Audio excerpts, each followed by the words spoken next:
Next the UN has declared 2021-2030 as the decade for 2021-30ని United Nation Organization వాళ్ళు ఒక decade గా చెప్పారు. ఓకేనా.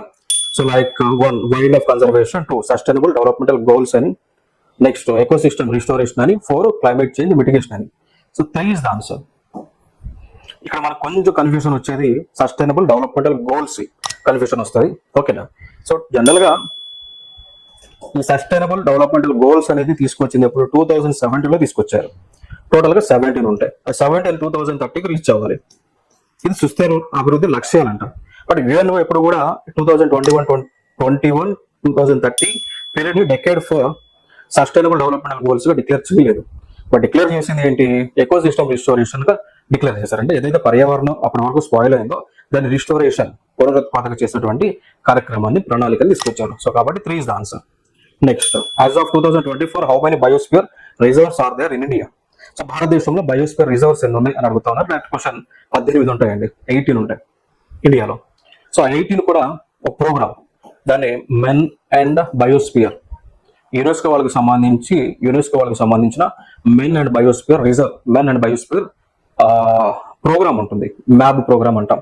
సో ప్రోగ్రామ్ కింద భారతదేశంలో 18 ప్రాంతాలని బయోస్ఫియర్ రిజర్వ్స్ గా డిక్లేర్ చేయడం జరిగింది. సో కాబట్టి 18 is the answer. Next question the Gulf of Mannar biosphere reserve is known for. So Gulf of Mannar అనేటువంటి ఒక బయోస్ఫియర్ రిజర్వ్ ఏదైతే మనకి ఇది శ్రీలంకకి దగ్గరలో ఉంటుంది. గల్ఫ్ ఆఫ్ మన్నార్ అనేది శ్రీలంకకి దగ్గరలో ఉంటుంది.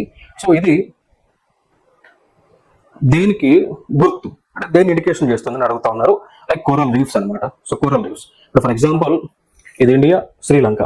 ఇండియా నుంచి శ్రీలంకకి మధ్యలో కోరల్ రీఫ్స్ ఉంటాయని చెప్తా ఉన్నారు. క్లియర్. సో దాన్ని మనం ఈ రామసేతు అని కూడా చెప్తా ఉన్నాం. దాన్ని ఆడమ్స్ బ్రిడ్జ్ అని రామసేతు అని చెప్తా ఉన్నామా. అవి ఫామ్ అయినది కోరల్ రీఫ్ వల్ల ఫామ్ అయిందని చెప్తా ఉన్నారు. సో ఈ ప్రాంతమే గల్ఫ్ ఆఫ్ మన్నార్ అని అంటాం. అర్థమైందా, coral reefs. So Gulf of Mannar indicating about coral reefs అనమాట. So 1 is the answer. 86th question కి ఆన్సర్ వచ్చేసి 1. ఓకేనా. నెక్స్ట్ 87 చూడండి. 87th what is the people's biodiversity register అంటాం. What is the people's biodiversity register 87th question అంటాం. Like people's biodiversity register అంటే ఏంటి అనేటువంటిది అడుగుతా ఉన్నారు. Direct answer like PBR is a record of biodiversity at the local level. PBR అనేటువంటిది local లెవెల్లో బయోడైవర్సిటీకి సంబంధించినటువంటి ఒక record book. Clear. Next 88th question the నగోయో protocol related to biodiversity conservation is associated with. So నగోయో అనేటువంటి place Japan లో ఉంటుందండి. So Japan లో ఉన్నటువంటి place లో ప్రపంచ దేశాలన్నీ కూడా ఏకమయ్యి ఒక దానిని ప్రొడక్ట్ చేయాలి అది డిక్లరేషన్ తీసుకున్నాయి. దేనికి సంబంధించిందంటే జెనెటిక్ కి సంబంధించిందండి. ఓకేనా. Like genetic resources and benefit sharing conservation సంబంధించింది. సో కాబట్టి we can say that నగోయో protocol is meant for ఏదైతే జపాన్ లో జరిగిందో సో దేనికి సంబంధించింది జెనెటిక్ రిసోర్సెస్ ని ప్రొడక్ట్ చేయటము. మనం చూస్తా ఉన్నాం మన భారతదేశంలో ఉన్నటువంటి ఫ్లోరా అండ్ ఫానాకు సంబంధించిన జీన్స్ అన్ని కూడా కలెక్ట్ చేసి డిఎన్ఏ శాంపిల్స్ అన్ని కూడా కలెక్ట్ చేసి కొన్ని సీడ్లను కలెక్ట్ చేసి ఎక్కడో సో లైక్ స్వాల్బార్డ్ అనేటువంటి ప్లేస్ ఈ నార్వే స్వీడన్ దగ్గరలో స్వాల్బార్డ్ అనేటువంటి ఒక ప్లేస్ ఉంటుంది, అక్కడ భద్రపరిచారు. దీన్ని బేస్ చేసుకొని నగోయో ప్రోటోకాల్ బేస్ చేసుకొని భద్రపరిచారు. సో కాబట్టి we can say that 2 is the answer.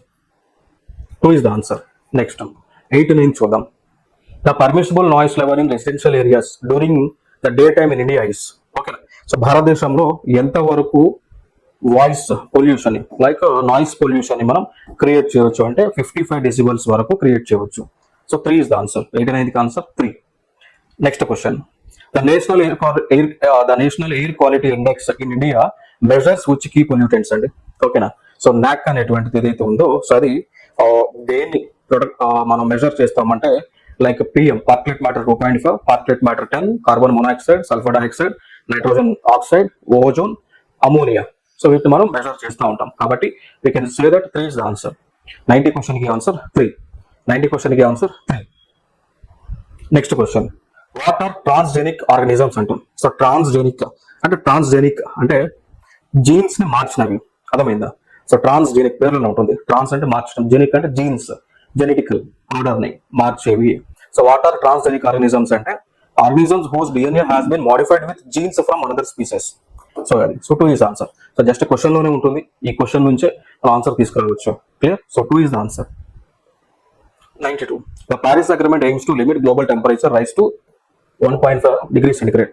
మనకి 2015లో కాన్ఫరెన్స్ ఆఫ్ పార్టీస్ 21 అనేటువంటిది ప్యారిస్ నగరంలో జరిగింది. సో దాన్ని ప్యారిస్ అగ్రిమెంట్ అని పిలుస్తూ ఉంటాం. ప్యారిస్ అగ్రిమెంట్ యొక్క ముఖ్య ఉద్దేశం ఏంటి అంటే వచ్చేటువంటి 2100 వరకు కూడా గ్లోబల్ టెంపరేచర్ 1.5 డిగ్రీ సెంటిగ్రేడ్ కంటే పెరగకుండా జాగ్రత్తలు తీసుకుంటాం.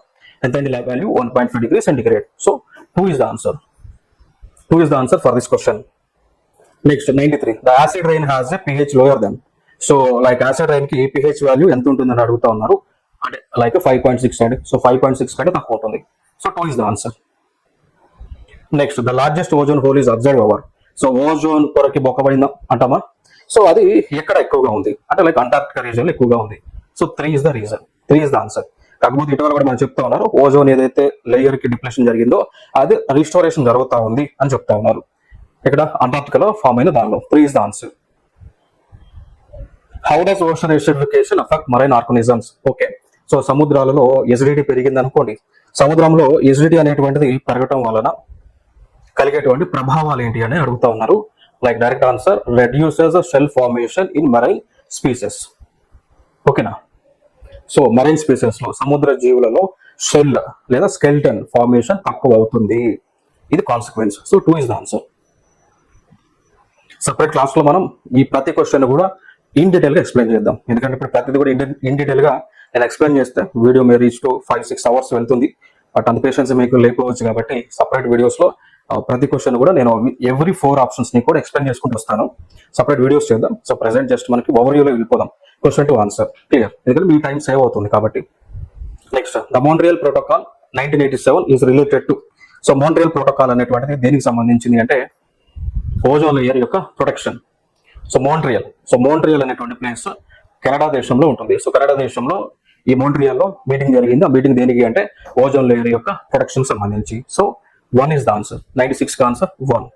Next 97. So which was the first major international agreement to address climate change? So like climate change వాతావరణానికి సంబంధించి మొట్టమొదటి అగ్రిమెంట్ ఏంటని అడుగుతా ఉన్నారు. సింపుల్ గా 4 is the answer. United nation framework convention and climate change 4. ఇది మెయిన్ ఇంపార్టెంట్. సో నాకు తెలిసినంత వరకు ఇది 1992లో జరిగింది. ఇది 2015 లో జరిగింది.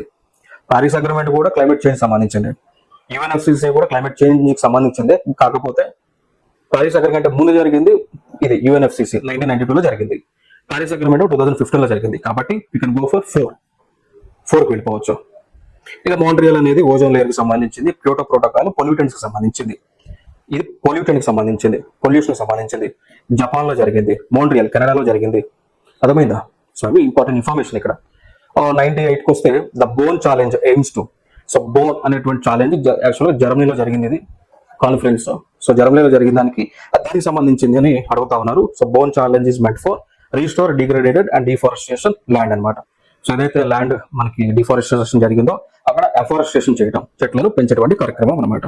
Clear? So we can say that 2 is the answer. 98కి ఆన్సర్ 2. 98కి answer 2. Next 99. The species that show a crucial role in maintaining the structure, function and biodiversity of its ecosystem అండి. ఓకేనా? సో లైక్ చెప్పాలి అంటే ఇప్పుడు ఫ్యామిలీలో key person ఎవరు? Head of the family. అట్లా ఈ బయోడైవర్సిటీలో ఈ జీవాలలో అంటే లైక్ ముఖ్యమైనటువంటి స్పీసెస్ ఏంటి అని అడుగుతున్నారు. అవి కీటోన్ స్పీసెస్ అనమాట. అర్థమైందా? So ketone species. సో ఒక ఫ్యామిలీలో అది సస్టైన్ అవ్వాలంటే హెడ్ ఆఫ్ ది ఫ్యామిలీ ఎట్లా ఇంపార్టెంట్, అట్లా ఈ బయోడైవర్సిటీ అనేటువంటి సస్టైన్ అవ్వడానికి ఒక ముఖ్యమైనటువంటి జీవులు ఉంటాయి. సో వాటిని కీటోన్ స్పీసెస్ అంటాం. Like 1 is the answer. 99కి 1 is the answer. And 100 question, which human activity contributes most to global warming? So global warming కి కారకాలు ఏవి అని అడుగుతా ఉన్నారు. Simple question. 4లో చూస్తే ఆన్సర్ తెలియకపోయినా ఎలిమినేషన్ లో రావచ్చు. 4 is the answer అది. అర్థమైందా? సో లైక్ మనకి చెప్తాం కదా ఈ గ్లోబల్ వార్మింగ్ కి కారణాలు ఇవి deforestation, burning of fossil fuels. మిగిలినవి కాదు, మిగిలినవి గ్లోబల్ వార్మింగ్ జరగకుండా కాపాడుతుంటాయి. ఇవి గ్లోబల్ వార్మింగ్ జరగకుండా ఉండేవి, ఇది జరిగేది. సో 4 is the answer ఈ క్వశ్చన్ కి. Next after that 101. which program aims to provide clean cooking fuel to low income households in India? ఓకేనా? లైక్ ఈ క్వశ్చన్ మనం చూసుకుంటే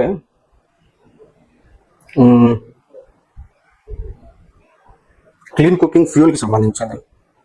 ఓకేనా? సో క్లీన్ కుకింగ్ ఫ్యూల్ కి సంబంధించింది. Okay, so fuel clean cooking fuel కి సంబంధించిన స్కీమ్ ఏదైతే అడుగుతా ఉన్నారు, లైక్ ప్రధానమంత్రి ఉజ్వల యోజన. సో ప్రధానమంత్రి ఉజ్వల యోజన అనేటువంటిది స్కీమ్ దేనికి సంబంధించిందంటే ఎల్పిజీలు ఇచ్చారు.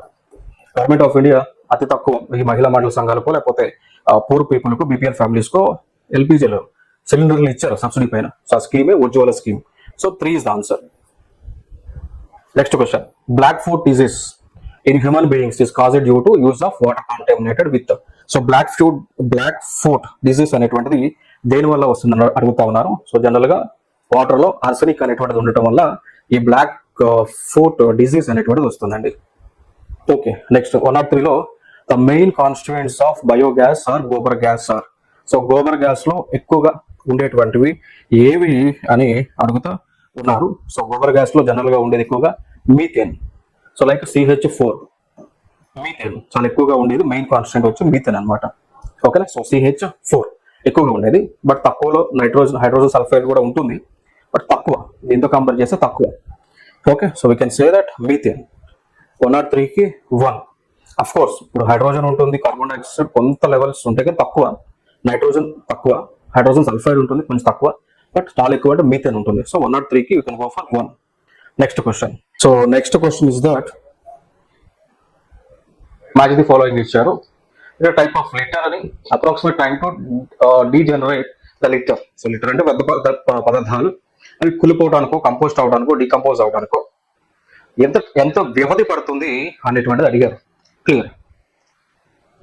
సో ఎంత వ్యవధి పడుతుంది అనేటువంటిది ఇక్కడ అడగడం జరిగింది. సో టైప్ ఆఫ్ లిటర్ ఒక side paper, woollen items, tin, aluminium and other metal items, plastic bags అని ఇచ్చారు. సో దీన్ని మనం మ్యాచ్ చేసుకుంటూ వస్తే లైక్ ఇప్పుడు మనం అంటే లైక్ ఇన్ జనరల్ గా కొంత ఎలిమినేషన్ మనం చేసుకుంటూ రావచ్చు. అంటే లైక్ పేపర్ జనరల్ గా మనం ఇప్పుడు ఏదైతే కలప నుంచి ఉత్పత్తి చేస్తా ఉన్నామో పేపర్, దాని జనరల్ గా డికంపోజ్ అవ్వడానికి తక్కువ టైం పడుతుంది. సో ఈ 4 ఆప్షన్స్ లో తక్కువ టైం పట్టేది 1, 2, 3, 4లో తక్కువ టైం అంటే 10 to 30 days ఉంది. కాబట్టి అంటే మనకి ఎగ్జాక్ట్ ఆన్సర్ తెలియనా తెలియకపోయినా కానీ సో ఏకి 2 అని మనం ఫైనలైజ్ చేయవచ్చు. ఏకి 2 అని. క్లియర్. సో ఏకి 2 అన్నప్పుడు అంటే ఫస్ట్ ఆప్షన్ ని, సెకండ్ ఆప్షన్ ని మనం ఈజీగా ఎలిమినేట్ చేయగలుగుతాం. సో మిగిలిన దానిలో 3 or 4 అనేటువంటిది మనకి డౌట్. సో నెక్స్ట్ చూద్దాం. ఉలెన్ ఐటమ్స్ ఉన్నాయి. సో ఉలెన్ ఐటమ్స్ జనరల్ గా కూడా అవి ఎందుకంటే అనిమల్స్ నుంచి వచ్చేటువంటి కాబట్టి సో ఈవెన్ తక్కువ టైం అది లైక్ డీజనరేట్ లేదా డికంపోజ్ అవడానికి టైం తీసుకుంటుంది. డీజనరేషన్ డికంపోజ్ టైం తీసుకుంటుంది.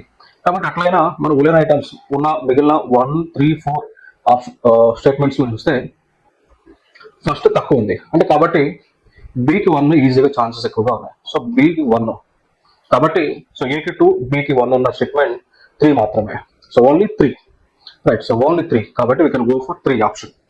సో మిగిలిన తెలియకపోయినా we can go for 3. So elimination భాగంగా థర్డ్ స్టేట్మెంట్ మనం థర్డ్ ఆప్షన్ ని సరైన ఆన్సర్ గా తీసుకురావచ్చు. క్లియర్. సో అట్లా ఈ క్వశ్చన్ కి ఆన్సర్ 3 అనమాట.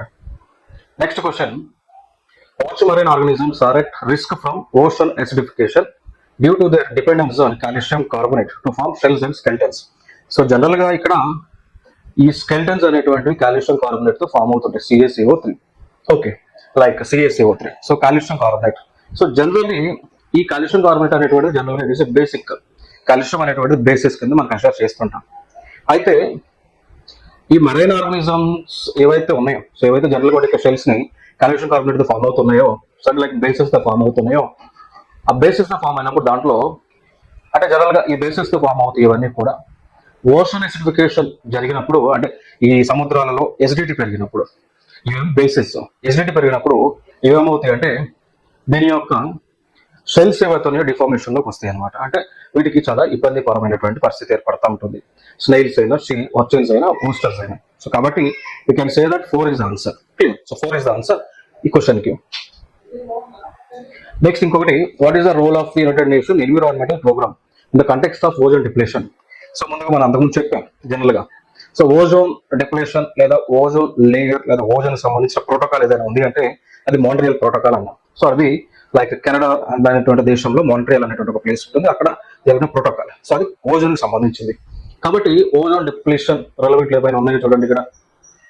Montreal protocol place exactly 4th statement లో ఉంది మాంట్రియల్ ప్రోటోకాల్. కాబట్టి we can go for 4th answer.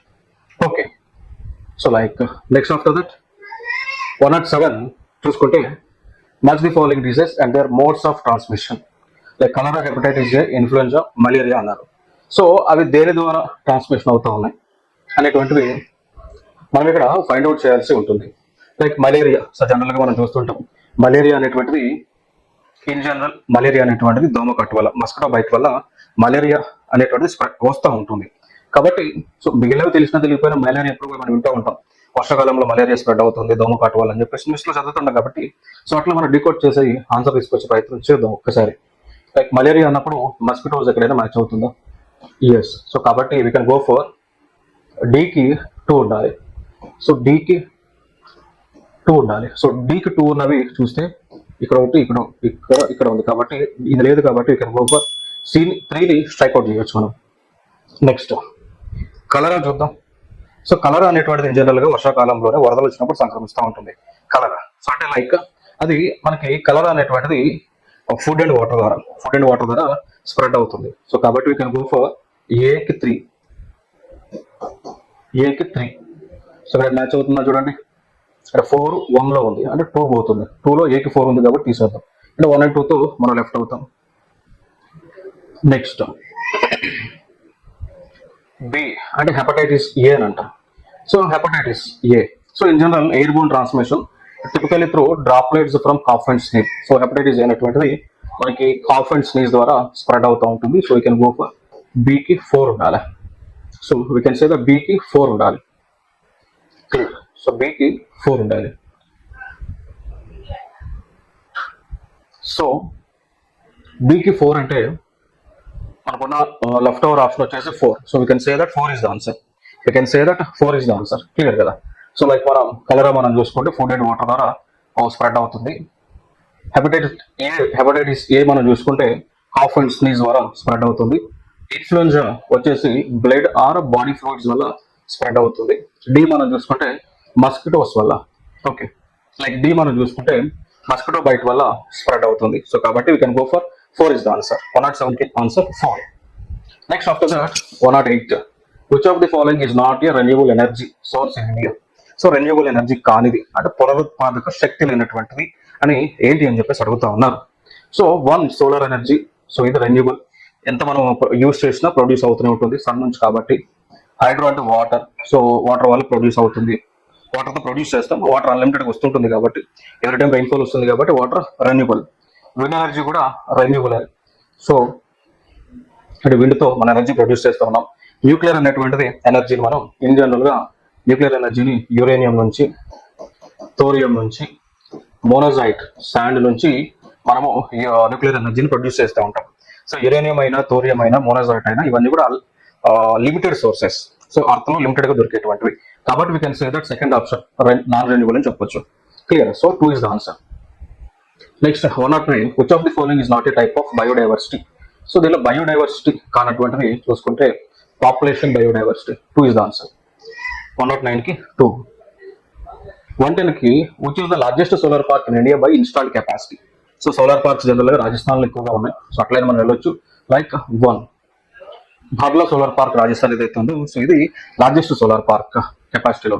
What is the primary objective of PM Kusum? So PM Kusum అనేటువంటి స్కీమ్ ఏదైతే ఉందో దాని యొక్క ముఖ్యమైనటువంటి ఉద్దేశం ఏంటి అంటే అగ్రికల్చర్ సెక్టార్కి సోలార్ ఇరిగేషన్ పంప్ సెట్లను అందించడం అనమాట PM Kusum. So we can say that 2 is the answer.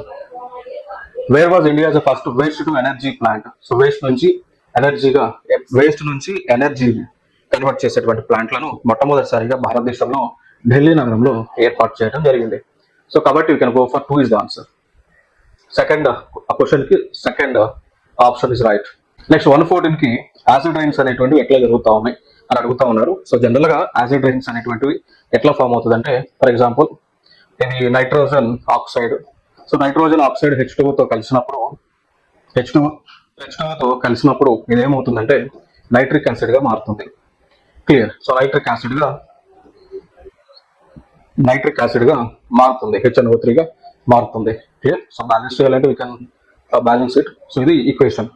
So NO2 plus hydrogen giving HNO3, nothing but it is a nitric acid.